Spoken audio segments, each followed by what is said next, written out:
मौलाय सल्ली वसल्लिम दाइमन अबदन अला हबीबिका खैरिल खल्क़ि कुल्लिहिम।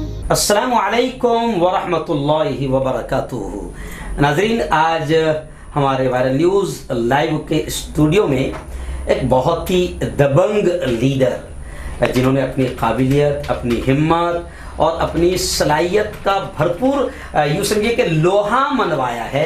आपको मालूम होगा, कुछ दिनों पहले जलगांव शहर से करीब एक छोटा सा देहात है भादली ग्राम पंचायत के इलेक्शन उस वक्त यूँ समझिए कि सिर्फ जलगांव नहीं, महाराष्ट्र नहीं, पूरे भारत भर में मशहूर हुए। उसकी वजह और सिर्फ ख़ास वजह उसकी ये थी, जो इस वक्त हमारे मेहमान स्टूडियो में बैठे हैं, अंजलि पाटिल, जिनको ट्रांसजेंडर के एतबार से या थर्ड जेंडर या किन्नर होने के एतबार से इनका फॉर्म पहले रिजेक्ट कर दिया गया था, लेकिन इन्होंने हिम्मत नहीं हारी, बल्कि ये हाई कोर्ट तक गए और हाई कोर्ट में इन्होंने बकायदा अपना केस जीता, निर्णय हुआ, फैसला आया और उसके बाद में इनके फॉर्म को एक्सेप्ट किया गया और फिर इन्होंने बिल्कुल ऐतिहासिक जीत भादली ग्राम पंचायत में दर्ज की। उस वक्त के वीडियो पूरे मुल्क भर में वायरल हुए थे। आज मैं इस्तकबाल करता हूं अंजलि पाटिल का मेरे अपने वायरल न्यूज़ लाइव स्टूडियो में।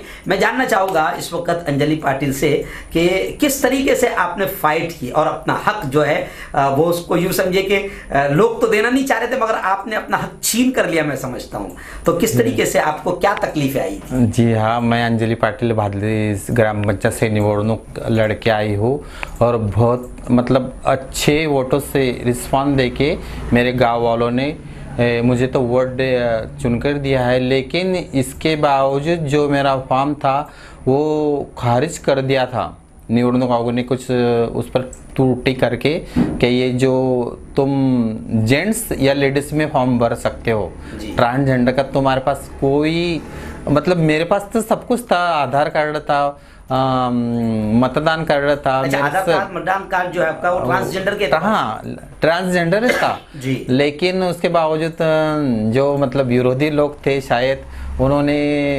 कोशिश की और मेरा फॉर्म रिजेक्ट करने को लगा। इसके बावजूद मैं औरंगाबाद खंडपीठ में गई।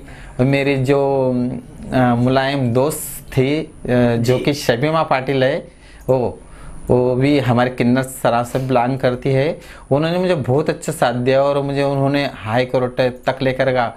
उनकी मैं एकदम दिल से आभारी हूँ कि उन्होंने मुझे।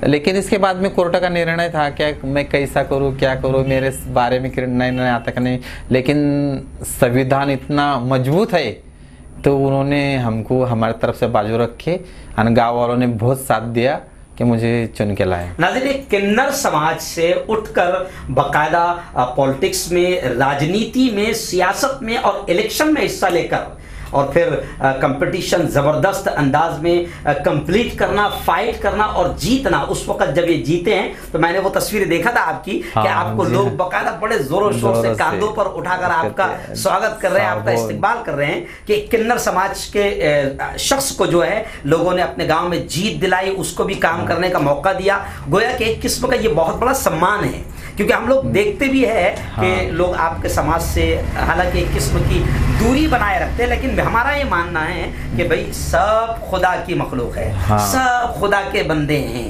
जो भी है सब खुदा के बंदे हैं। हमें किसी को उस एतबार से नफरत नहीं करना चाहिए। नहीं, ठीक है, मैं वही बताना चाहती हूँ कि मेरे जो किन्नर समाज है वो क्या वो भी ऐसे मेरे जैसे कुछ आ गया है। एक ही नहीं रहता पैंट के साड़ी पहनना और मांगना, चाहे तो उनकी कुछ मजबूरी रही होगी, शायद तो इसके लिए मांगते होगी, लेकिन घर वालों की भी परेशानी से हमारे लोग घर छोड़ के जाते, क्योंकि घर वाले अलग रहते, समाज अलग बोलता, रिश्तेदार अलग बोलते कि तुम्हारे घर में ऐसा हिजड़ा चक्का कुछ भी नाम रखे। हमको जो देश धड़े लगाते तो घर वाले ही लगाते हैं, ऐसा कुछ नहीं है। तो मेरा घर वालों से यही कहना है कि हमारे जैसे जो भी अगर मालूम भी पड़ेगा कि मेरे घर में किन्नर पैदा, तो उनको ताकि हमारा शिक्षण पूरा हो सके। अभी मैं घर वालों से दूर रहकर ना मेरा शिक्षण पूरा होया ना कुछ पूरा होया, लेकिन मैंने इतनी मुकल में हासिल की है, मेरे दम परिश की, मेरे घर वालों को तो कोई साथ नहीं मिला मुझे। लेकिन मैं अभी बोलना चाहती हूँ कि अभी देश, यानी आप घर वालों को भी एक पैगाम देना चाहते हैं, हाँ, कि नफरत ना करें, हाँ, घर से, तालीम और शिक्षण का पूरा मामला करें। हाँ, घर से मेरे पहले से नफरत चालू हो गई थी। अच्छा, ताकि हमारे रिश्तेदार है, नजदीक के रिश्तेदार है, मेरे मामा है, मेरे भांजे, मेरी मतलब जो मेरे करीब के काका है, समाज तो बाद में नफरत समाज करता तो है। बाद में घर से हमारा स्ट्रगल चालू हो जाता, घर से स्ट्रगल चालू हो जाता।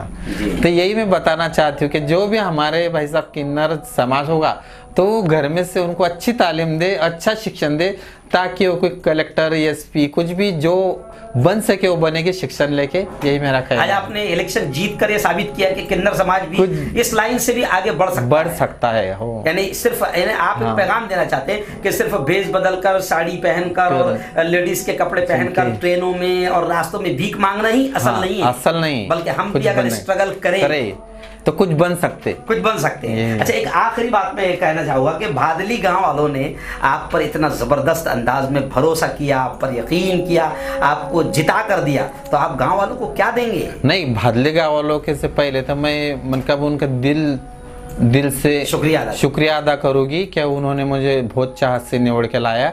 और उनके जो छोटे छोटे इशू थे, मैं तो ऐसे भी मतलब सोशल काम मेरे चालू ही था, इसके बारे में कोई ये नहीं है, लेकिन जो उन्होंने भरोसा किया उनका पूरा भरोसा, जो उसके छोटे छोटे इशू है, लाइट है, गटारी है, रास्ते है, जो नाली सफा नहीं होती, इसके बारे में मेरा बहुत कुछ काम चालू हो गया है। अरे मैंने सब गांव में एलईडी लाइट बैठा दी जो मेरे वार्ड थे उसमें गांव में। उसके बाद में एलईडी लाइट वगैरह, एलईडी, उसके बाद में अभी रोड का प्रस्ताव डालिए और रोड भी कल से चालू हो जाएगा। शायद मैं खेड़े की वजह से पेपर में नहीं दे सकती बात नहीं, लेकिन वायरल न्यूज आपको जगह दे रहा है। हाँ, आप बताइए, आप अगर आपकी बहुत शुक्रिया अदा करती हूँ मैं कि मेरा इतना तुमने अगर इतने अच्छे मेरे दिए ले रहे। अभी मैं जा रहा था लेकिन आप आए तो मैं वापस लौट कर आ गया।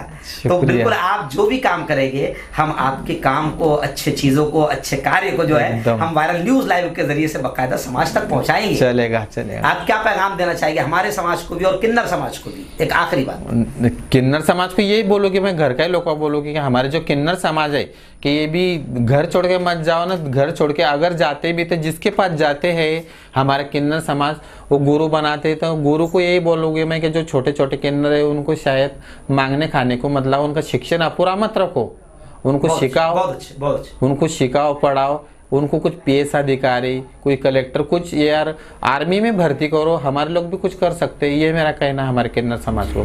दूसरा तो क्या बोल सकती हूँ। नाज़रीन, एक बड़ी बात जो आप ये 5 मिनट के इंटरव्यू से निकल कर आई, जो मैंने अंजलि पाटिल से जो गुफ्तगू किया, इसमें बड़ी बात ये आ रही कि उन्होंने बड़ा इशारा किया किन्नर समाज के अपने घर बार वालों को भी कि इनसे नफरत का व्यवहार न करें, क्योंकि सबसे पहले नफरत घर या रिश्तेदारों से शुरू होती है, समाज तो बाद में मजाक उड़ाता है। हाँ। लेकिन इन्होंने मशवरा दिया कि घर वालों को सबसे पहले, और दूसरे कि जो किन्नर समाज को इन्होंने बड़ा संदेश और बड़ा पैगाम दिया कि अपना घर बार छोड़कर मत जाओ, और आप अगर जाते भी है, किसी को गुरु बनाते भी है, तो बड़ा पैगाम अंजलि पाटिल ने दिया। गुरु को भी यह पैगाम दिया कि इनको भीख मांगने पर मजबूर मत करो, या सिर्फ भीख का रास्ता ही ना इनको दिखाओ, बल्कि इनको शिक्षण की तरफ, एजुकेशन की तरफ, तालीम की तरफ ले जाओ, क्योंकि यह समाज भी अगर तालीम हासिल करे तो बहुत कुछ एक अच्छा मकाम हासिल कर सकता है और इज्जत हासिल हो सकती है, सब कुछ मिल सकता है। और वैसे भी हम कुरान के मानने वाले हैं, तो कुरान भी खुद कहता है सबसे पहले पढ़ने का हुक्म कुरान ने दिया। तो मैं अंजलि पाटिल को इस बात पर मुबारकबाद दूंगा, मैं खुश हो गया